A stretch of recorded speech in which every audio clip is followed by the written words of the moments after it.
بسم الله الرحمن الرحيم. الحمد لله والصلاة والسلام على رسول الله صلى الله عليه وسلم.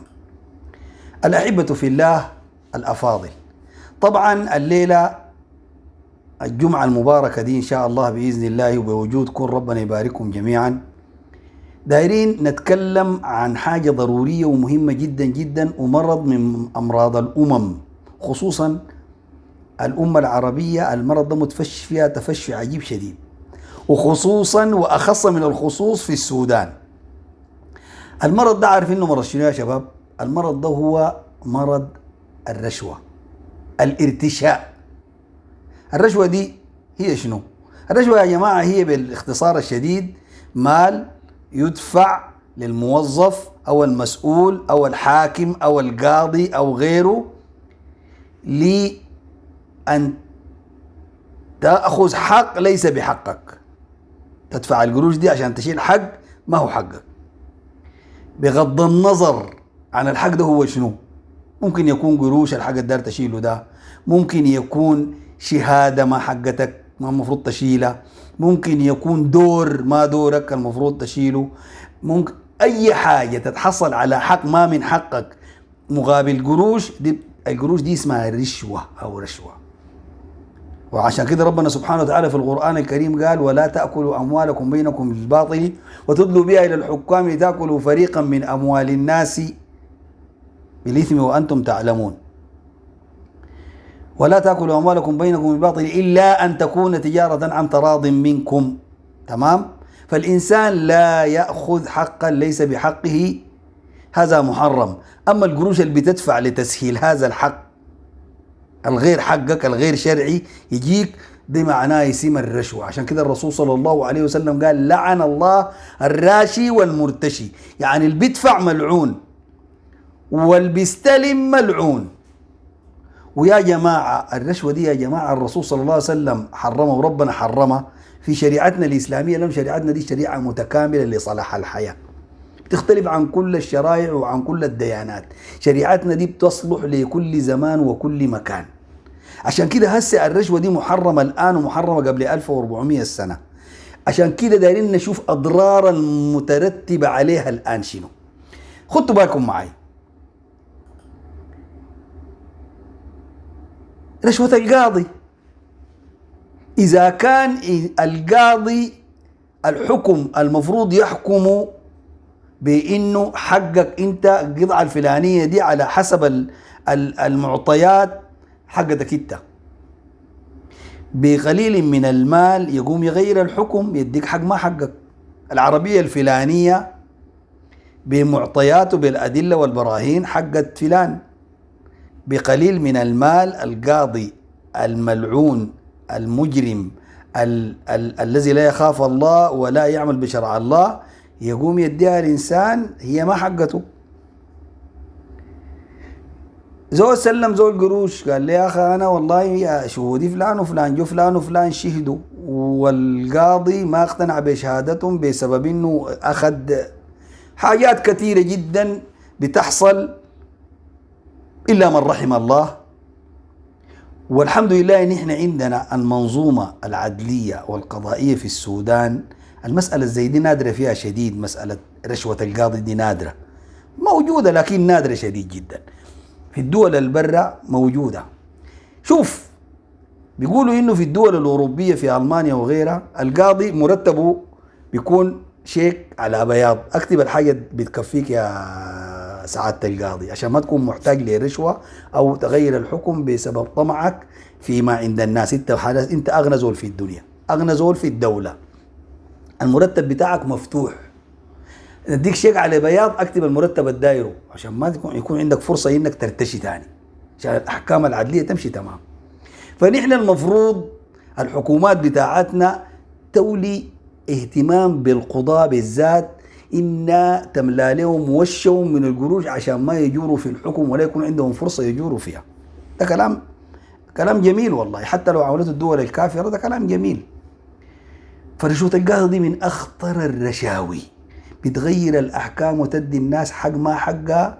وكمان بعض الناس يقول لك: أنا القاضي حكم لي، القانون اداني، وانت عارف انك ظالم وانت عارف انك ماخذ حق انسان، فحكم القاضي لك ما بيخلي لك الموضوع ده حلال يا حبيبنا.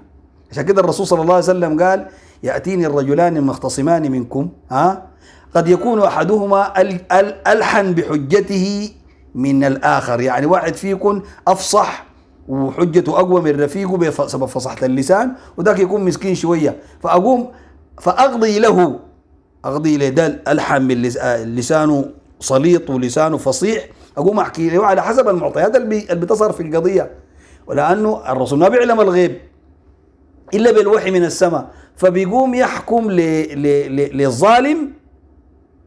قال: دي لا تحل له فإنما أقتطع له قطعة من النار. فما تفتكر إنه القاضي لو قضى لك حكم لك على حاجة وانت بينك وبين نفسك عارف إن دي ما حقتك، ما تفتكر إنه حكم القاضي بيخليها لك حلال أبدا أبدا. الحاجة الثانية من خطورة الرشوة، في ناس بيدفعوا للمؤسسات التعليمية عشان تطلع لهم شهادات جامعية مزورة، شهادة محاماة، شهادة طب، شهادة هندسة. شوف، إذا كان واحد مجرم عنده قروش كثيرة جدا جدا وفي مدير بتاع جامعة سيء السلوك والسمعة دفع له قروش مظبوطة وطلع له شهادة بتاعت هندسة معمارية، هندسة مدنية، ومشى على حسب شهادته دي اشتغل، بنى بنايات على غير الأسس المعروفة والأسس السليمة وعلى غير المعايير السليمة الآمنة. اللي بترتب على المسألة دي إن البنيان ينهار على السكان، عمارة فيها 15-20 طابق تقع بسبب إنه المهندس مهندس مزور شهاداته، ودي كثيرة جدا موجودة في العالم يا جماعة، تشوفوها في التقارير وفي القضايا المرفوعة وفي المسلسلات وفي الأفلام وفي الحاجات زي دي موجود الكلام ده. فالكلام ده موجود في العالم وفي السودان وفي غيره، موجود إنه الناس عندها شهادات مزورة وكده. شهادة الطب ممكن الناس يزوروها، قبل فترة قابضين طبيب فاتح له عيادة وبيستقبل المرضى، لكن ما هو طبيب ولا أي حاجة ولا قال الطب ولا أي حاجة. كويس؟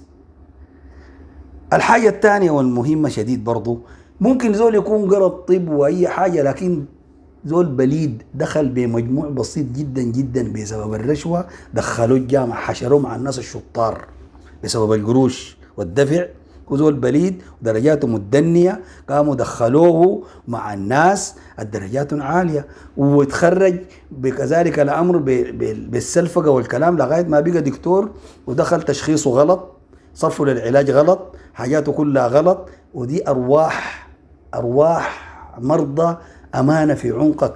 السبب الأساسي إنه الرشوة كانت هي اللعنة الأولى التي أدخلت لنا هذا الموضوع. في ناس بيدفعوا عشان يطلعوا رخصة قيادة وهو ما بيعرف يسوق، دي فيها خطورة على أرواح الناس في الشارع. من المفترض إنه الضابط أو المسؤول في مكان الترخيص ما يقبل أي تسهيلات، ولا حق الفطور ولا حق العشاء ولا حق الغداء، ولو دفعوا له بالبنكوت الكبير. ليه؟ لأنه الزول اللي انت بتديه الرخصة ده عشان يغض بها في الشارع ده حيعرض أرواح الناس للخطر يا أستاذ، يا ضابط، يا مسؤول عن الدولة. ده حيدخل الناس في مشاكل كبيرة جدا جدا، ممكن يخش له في حفلة فيها 45 نفر هو يموت وال45 نفر يموتوا بسبب انك انت اخذت منه حق الفطور ودخلته واديته رخصة وهو ما بيستحقها. شوف الخطورة الموجودة في المسألة دي.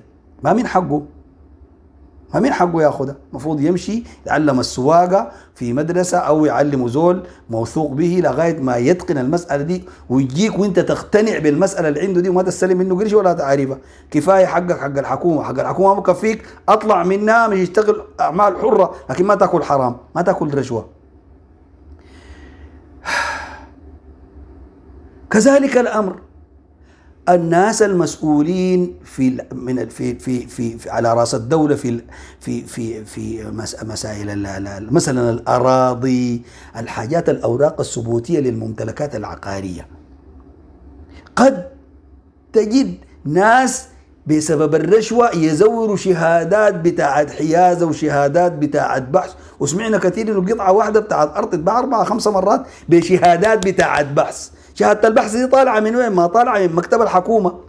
معناها في موظف هناك أخذ رشوة وطلع شهادة مزورة لواحد من الناس، ضيعت حق الناس. شوف زول يكون ساكن في بيته وقاعد ومستغير، يجوا ناس يقول الباب، يقول البيت ده حقنا نحن. حقكم من وين يا جماعة؟ دي شهادة البحث بتاعتنا. طيب يا جماعة دي شهادة بحث حقي أنا. ويخشوا الناس في محاكم. معناها في زول فاسد في الدولة في الأراضي، أخذ رشوة وطلع شهادة بتاعت بحث بالزور. شوفوا ربنا سبحانه وتعالى أراد الرحمة بالعباد، عشان كده حرم الرشوة دي ذاتها، لأنها بتسبب مشاكل كثيرة كثيرة جدا جدا. كذلك الأمر تطلع شهادة خبرة بالزور من مؤسسة صحية، من مؤسسة خدمية متصلة بالأمن أو الصحة والاقتصاد، شهادة خبرة وانت ما عندك خبرة. تمشي المؤسسة تقول لهم يا جماعة أنا والله ما عندي طريقة أجي أشتغل معاكم تدريب 6 شهور ولا سنة ولا سنتين، دي قروش كاش، طلعوا لي شهادة خبرة وأنا مسافر بها، وانت ما عندك خبرة. تمشي تشتغل في مؤسسة صحية تكون انت تعرض أرواح المرضى للخطر، تشتغل في مؤسسة متصلة بالأمن تعرض الناس للكوارث والحوادث وغيرها. أي شيء انت أخذت شهادة غلط مزورة بالرشوة حيترتب عليها مخاطر شديدة جدا جدا. عشان كده الرسول صلى الله عليه وسلم قال لعن الله الراشي والمرتشي. فربنا ما بحرم حاجة إلا حاجة فيها ضررنا، ولا يأمرنا بحاجة إلا فيها حاجة أمننا وسلامتنا وحفظنا. جزاكم الله خيرا، والسلام عليكم ورحمة الله وبركاته، وآسف على الإطالة، شكرا جزيلا.